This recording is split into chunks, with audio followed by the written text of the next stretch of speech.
ہار آماچانی بحالی واسطہ پاکستان آرمی و ایف سی بلوچستان سول انتظامیہ ہمراہیہ کارروائی کرنے گئی۔ بلوچستانی ہار آماچی دمک کوہلو بولان سبی جعفر آباد نصیر آباد صحبت پور ویدگی دمگا پاکستان فوج نیمگا کمکی کار برجاہم دلگوش کا نت رپورٹ۔ سیلاب سے متاثرہ علاقوں میں پاکستان آرمی اور ایف سی بلوچستان سول انتظامیہ کے ہمراہ سیلاب متاثرین کی ریلیف اور بحالی میں مصروف عمل ہے۔ سیلاب سے متاثرہ علاقوں کوہلو بولان سبی جعفر آباد نصیر آباد صحبت پور اور جھیل مکسی میں 13 ریلیف کیمپس فعال ہیں، جہاں 13,871 سیلاب زدگان کو پکا ہوا کھانا، راشن اور علاج معالجہ فراہم کیا جا رہا ہے۔ اس کے علاوہ سبی کے سول اسپتال میں مریضوں کو روزانہ کی بنیاد پر پکا ہوا کھانا فراہم کیا جا رہا ہے۔ سیلاب سے متاثرہ علاقوں میں راشن کے پیکٹس ہیلی کاپٹر کے ذریعے بھی پہنچائے جا رہے ہیں۔ گزشتہ 24 گھنٹوں کے دوران سیلاب سے متاثرہ علاقوں بشمول قلعہ عبداللہ، بولان سبی، حصدار، آوران، جعفر آباد، نصیر آباد، جھیل مکسی، ڈیرہ مراد جمالی اور صحبت پور میں سیلاب متاثرین میں 2,661 راشن کے پیکٹ، 35,400 پانی کی بوتلیں، 3,095 کلو گرام اشیاء خوردنوش جن میں آٹا، خوردنی تیل، چاول، چائے کی پتی اور چینی وغیرہ شامل ہیں،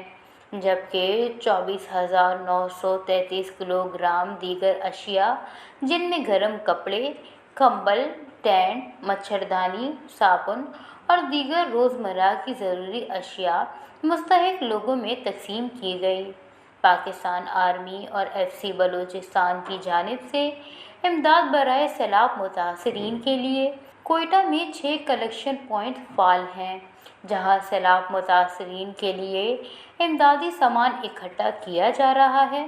تاکہ مستحق لوگوں کو بروقت امداد فراہم کی جا سکے۔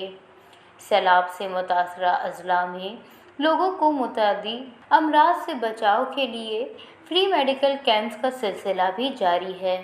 گزشتہ 24 گھنٹوں کے دوران Pakistan army, F C Balochistan اور پی ڈی ایم اے کی جانب سے 55 فری میڈیکل کیمپس کا انعقاد کیا گیا، جس میں 4,531 مریضوں کا علاجی معالجہ کیا گیا اور مفت ادویات فراہم کی گئی۔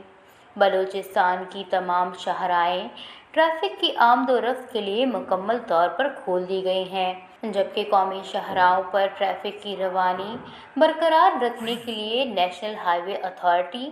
پاک فوج، F C Balochistan, Pakistan coast guard اور سول انتظامیہ مصروف عمل ہے۔ بلوچستان گورنمنٹ، پاک فوج، سول انتظامیہ اور دیگر فلاحی ادارے سیلاب متاثرین کی مدد کے لیے بھرپور اقدامات اٹھا رہے ہیں اور مصیبت میں پھنسے ہوئے غمزدہ لوگوں کے مسائل اور مشکلات کو دور کرنے کے لیے تمام وسائل بروئے کار لا رہے ہیں۔